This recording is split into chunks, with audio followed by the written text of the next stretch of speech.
Tonight on Beyond the District, we take a look at how one doctor is treating not only humans but animals, and one woman thought she would never walk again until she discovered a way. Beyond the District will return in 2 minutes.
Hello, I'm Mei Ling Wang, and welcome to Tom's River Schools Beyond the District.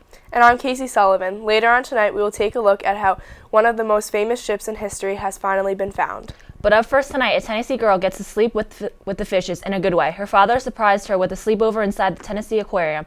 He recorded her priceless reaction with the phone. Natalie Janarski has the caught-on-camera moment that will melt your heart. Friday afternoon. We're at the aquarium. Say what? We're at the aquarium. And someone is very excited to be at the aquarium. And that person is Rory. And she's about to get a big surprise for her birthday. What? If we get locked in, I heard we have to spend the night. Yes! Little does little Rory know they are spending the night. And it's part of the aquarium's Sleep in the Deep event a couple of times a year. The Sumner family has season passes to the aquarium, so Rory thinks this is just another visit. But she soon finds out this is not a typical trip to the fish tanks. Here, can you help me out? Where are we staying? We're staying the night at the stinking aquarium! Yeah. And with a big hug, they're on their way. It was very nice. It was very, she's going to remember it the rest of her life, and, we had a great time. We caught up with the family to see how it all went. And yes, Rory is just as cute in person. You know that cave with all the rocks? I slept there and I got to sit somewhere. Sometimes when I'm bored and Daddy falls asleep, I can sit there and look at the fish. Rory even got some souvenirs, 2 shark teeth, which she'll enjoy until her 2 front teeth grow in. Meanwhile, aquarium workers say the caught-on-camera moment is one they will also cherish. Those are really the moments that make your job worth coming to every morning. We're staying the night at the stinking aquarium! Yeah. Thank you! Thank you! Up next, a 5-year-old Indiana boy recently lost his battle with cancer. His family decided his funeral would celebrate the superheroes he loved. Kelly Roberts has the story. In September, News 18 introduced you to then 4-year-old Braden Denton and his mother, Stacy. At the time, Braden was in the middle of his battle with a brain tumor. Denton says it was a battle fit for a superhero. But as the months went on, Braden got worse. He stopped completely walking, and then, we got through that hurdle of, dealing with that, and then he started not to be able to eat or drink. Earlier this month, Denton took Braden to Riley Hospital for Children to stay. Then, on May 8th, basically he stopped breathing. When planning a funeral for her superhero, something came to Denton's mind. Forget the suits and dresses. Instead, she wanted her loved ones representing what Braden loved the most, superheroes. He was a huge Spider-Man fan. And he had to quit just liking Spider-Man because he had all the toys. So really, he liked every superhero. And a league of superheroes showed up. Pallbearers dressed as Braden's favorite superheroes. The man in front, dressed as Thor, is Braden's uncle, Corey Denton. It was hard, but I did it for him. We went to the Superman movie with him, and he was dressed up as Superman. I watched all the Iron Mans with him. The picture of the Denton superhero being carried by his superhero friends has had hundreds of shares on Facebook. It may have been an unconventional funeral, but that's what Braden would have wanted. Corey says even if Braden is not with him in the flesh, he will always be his #1 movie buddy. He's always here with me, and I'll always watch them with him because he's always with me. Denton donated her son's tumor to research. She is also working with Senator Ron Alting to get Indiana to recognize September as National Childhood Cancer Awareness Month. A doe takes a swim in a Florida family's hot tub, then has to be rescued to get out. It was all caught on camera, Paul Mueller reports.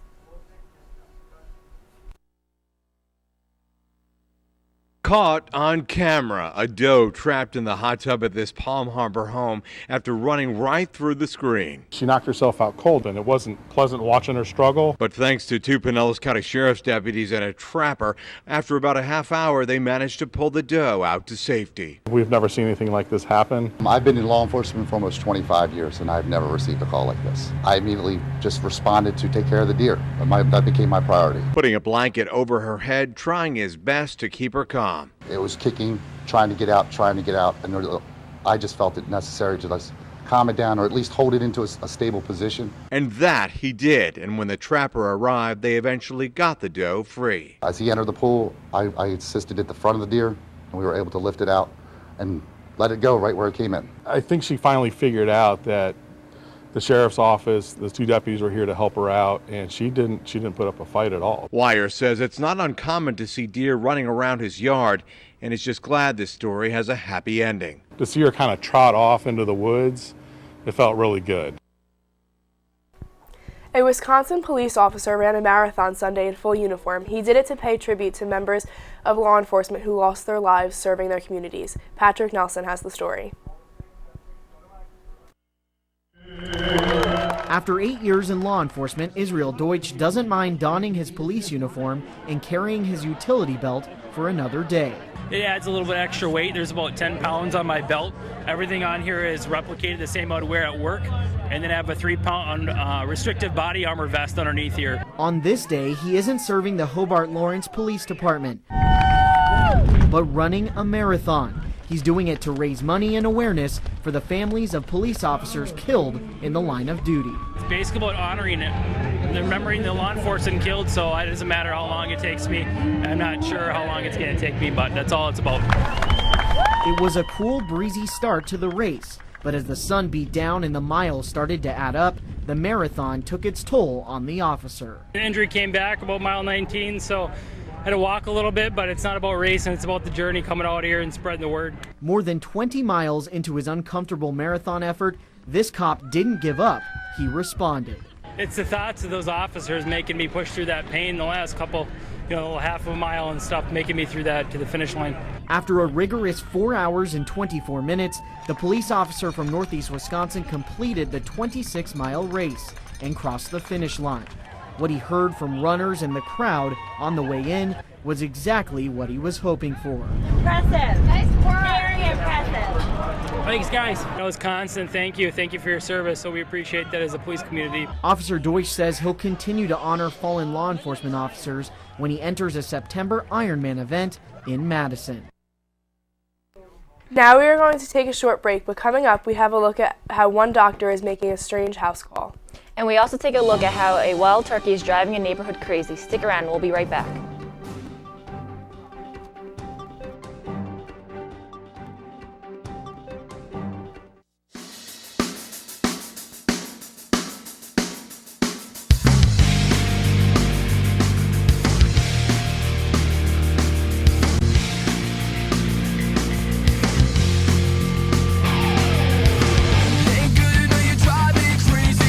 One walk puts the rhythm in my hand. Still will never understand why you hang around.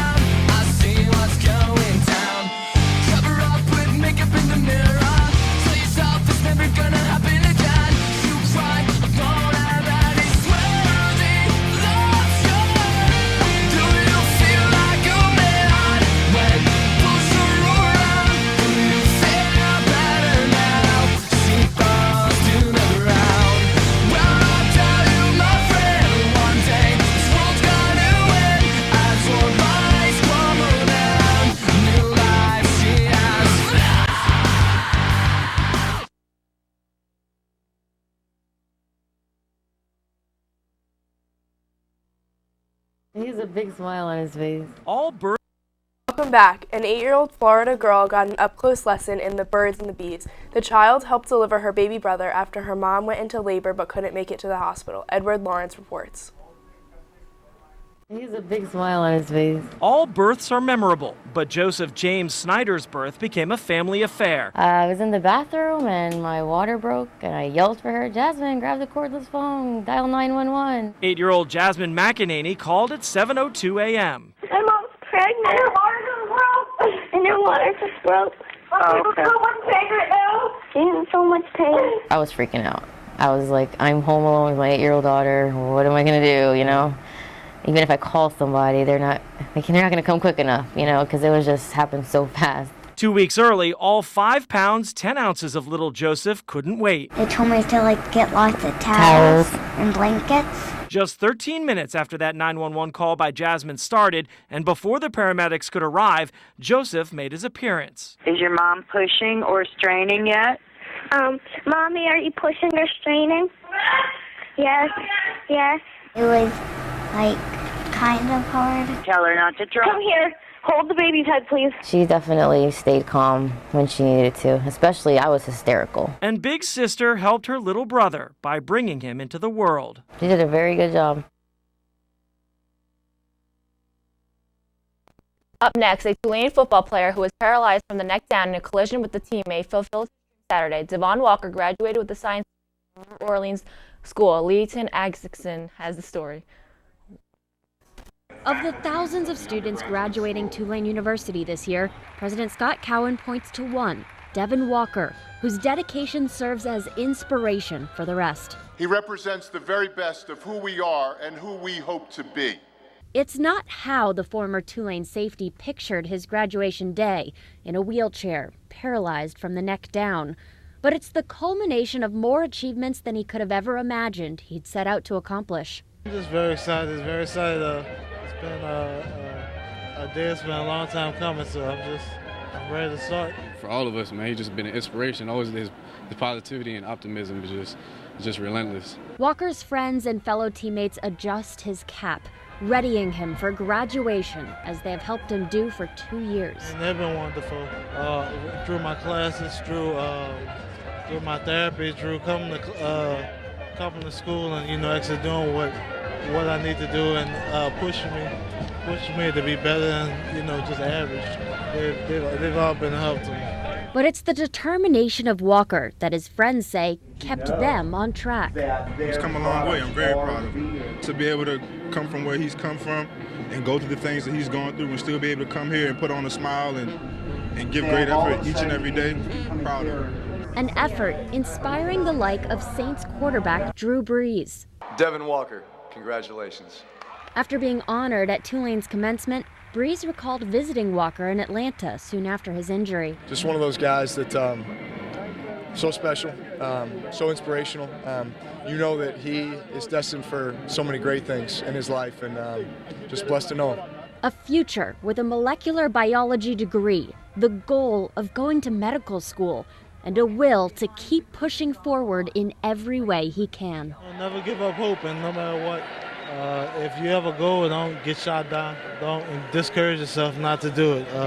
Go out there and shoot for the skies. A diamond ring that was dropped in the ocean at Jacksonville Beach, Florida, 1 year ago has been recovered. The man who found it managed to track down the rightful owners. Scott Johnson has the story.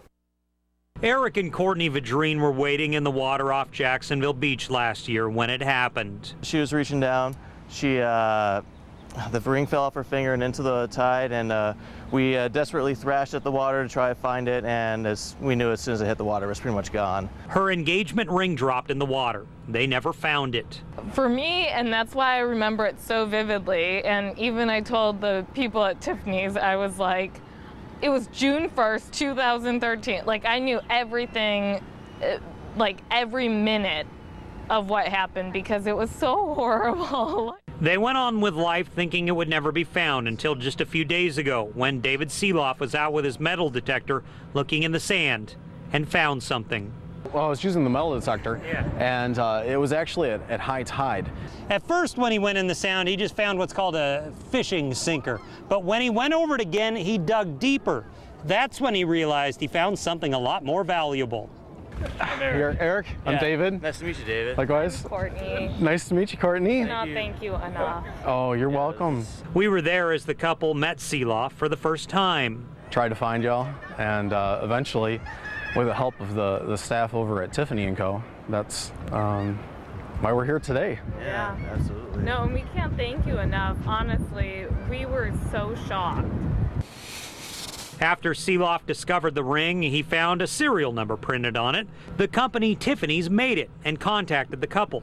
They thanked Seeloff with a bottle of champagne and a card for not taking their symbol of marriage and hawking it at the nearest pawn shop. I thought it'd be found eventually, but not like this soon, and certainly not by someone as honest as you are. And it's just, I can't thank you enough, man. I really can't. It's just. It is now time for another break. Coming up later in the show, we will take a look at how one of the most famous ships in history may have been found. Beyond the District will be right back.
Great part of the show. Welcome back to Beyond the District. I'm Mei-Ling Wang. The flagship of Christopher Columbus, the Santa Maria, has been underwater for more than 500 years. An underwater explorer now believes that he has found the ship in 2003. He returns to the site a couple weeks ago to confirm the theory. Miguel Marquez reports. It may not look like much, a pile of rocks, but this could be the historical find of a lifetime. Several lifetimes. How sure are you that this is the Santa Maria? I'm extremely confident that we've discovered the wreck site. Shipwreck explorer Barry Clifford believes this is the wrecked ship, the Santa Maria of that other explorer, Christopher Columbus. The size and shape of those rocks, called a ballast pile, fit the size and weight of the Santa Maria. But there was one piece of evidence that led him to his eureka moment. Oh, no, there's a smoking gun as well. Columbus described in his Dario over and over Lombards, and Lombard is a 15th century weapon, a cannon that Columbus used on board the Santa Maria. So literally a smoking gun. Literally a smoking gun. The Lombard, he believes, is that long tube-like thing there marking the spot where Christopher Columbus woke up on Christmas Day 1492 and realized his flagship was sinking. Clifford relied heavily on this, Columbus's diary, now marked up and pored over to also help lead him to the wreck. Is this the page that led you to the discovery, or to believe that this was a discovery? It's one of the pages, about a league and a half from said shoal when he learned of it. A league and a half, about 4.7 miles offshore of Cap Haitien, in only about 10 feet of water. Why do I feel that I'm talking to Indiana Jones? I don't know, but I love that movie. I think there's a great lesson here for kids. Not just about the discovery of the ship, but how you can take history and use clues to go back and solve riddles. If this nautical Indiana Jones has found the Santa Maria, Barry Clifford's name will also go into the history books. How big would this be for you personally? Oh, this is hitting it over the fence at Yankee Stadium with the bases loaded. A wild turkey has one Wisconsin town running scared. As Terry Sater reports, some want the aggressive bird removed, while others say leave it alone. This Tom has been running, well, wild in urban Shorewood. He scared Mom Dawn Blackmore and her 3 kids outside the library. It just came pecking right towards Mom, like burp, burp, burp. With the sharp beak, I don't know why he was coming toward us instead of running away, so maybe hungry, but I steered him out of the way so he didn't peck anybody. I don't trust the turkey. Police tell us when they asked the game warden what to do, he said it was up to them to wing it. So for now, the gobbler hasn't run afoul of the law. Oh, they need to relocate him to the woods where he'll be happy. It's unclear why a wild turkey has come home to roost in such a concrete nest. I tried to talk turkey with the bird. Can you tell us why you're hanging out in Shorewood? Shorewood's known for being tolerant and understanding, and he's just embraced it. Our diversity, you know. It's hard to say whether the turkey has more critics or fans, but the bird does have its own Facebook page with more than 1,700 likes. Like isn't the word the 4-year-old Blackmore twins used. The turkey was like, when he was trying to peck at me, he was this far away from me. That was the time when he kept pecking at us, but we quickly got off the way. I see the turkey. Some worry the birds are going to get run over by a car and say police need to get the flock out of town. In Shorewood, Terry Sater, WISN 12 News. Fighter and adventure racer Robin Benincasa was told she would never run again after she collapsed during a race. But with the help of friends and after 4 hip replacements, she returned back to her setback into a comeback. Now wanting to provide that same kind of transformation for other female athletes with medical trauma, she created her nonprofit project Athena. Robin Benincasa is this week's CNN hero.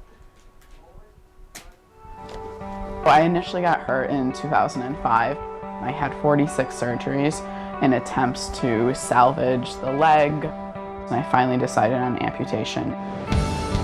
A lot of people view it as a loss, but I got my life back. Very often, people are saying, okay, I survived, but now what? And we want to be that now what. Good job, lovelies. I was a world-class adventure racer. In the World Championships, I hit the deck, and the doctor said, you're never going to run again. I've had 4 hip replacements. After my first, I said, I'm just going to put something on my calendar so that I'm still training for something. It just makes you realize it's not about the setback, it's about the comeback. So I thought, let's do that for other women. Athena! I started an organization that helps survivors of medical or traumatic setbacks live an adventurous dream as part of their recovery. This is about you going out there and being the badass that you are. You're a strong kid, Allie girl. I was in a place of such uncertainty, so finding the website was such a message of hope to me. Here was this group of women who understood it on a different level. Athena girls! Yeah, baby! Being an Athena, you're not just a survivor, you're an adventurer. We give them a different label to put on themselves, and it's something they become on their way to the finish line. Wrapping up tonight's show, a Tennessee doctor who normally treats trauma patients volunteers to perform a rare surgery on an injured gorilla. Heidi Wigdahl reports on the unusual procedure. It takes a team to get a gorilla under the knife. Yeah, this is a big one for us. Staff at the Knoxville Zoo think Wanto fractured his femur while climbing bars in the gorilla's indoor courtyard. To fix it, they took him to UT College of Veterinary Medicine. I would say in the 35 years I've been doing this, it's the first time we've had to do it. This is not the zoo, but it kind of looks like it. No, I haven't seen anything like this before. Wanto isn't the only star. Students are also trying to get a glimpse of a man out of his natural habitat. I have heard he's fantastic. UT Medical Center's Dr. William Orris normally treats trauma patients, not gorillas. Not this week, not ever, never ever thought I would. But because a gorilla's anatomy is similar to a person's, UT veterinarian Ed Ramsey called him for advice. I said, how about one better, I'll just come do it. Ramsey had confidence in Dr. Orris because 2 years ago, he was in Wanto's position. I'm glad I broke my leg and had that fixed before seeing this one. I probably would not have been as good a patient. In surgery, Dr. Orris did notice some differences. Oh yeah, it was a challenge just positioning him. 1, 2, 3. On a person with a similar injury, this surgery would last an hour to an hour and a half. But on a 37-year-old gorilla, it went 3.5 hours long. When it comes to recovery, He put me on my feet the next day, so that's what we're hoping Wanto is going to do as well. Wanto will mend in his habitat, and Dr. Orris will go back to his. Heidi Wigdahl, WBIR 10 News. Remember, if you have a story you would like us to cover, or if you have an announcement about an upcoming event, please send it to at Interschool Mail to the TV studio at High School East, or you can email us at tv21@trschools.com. Also, be sure to tune in to TV21 throughout the day to catch this show on Toms River Regional Schools as we bring you stories from around and also please take a look at our website, www.trschools.com/tv21. well, that wraps up tonight's show for Beyond the District. I'm Mei Ling Wang. And I'm Casey Sullivan. Have a great night.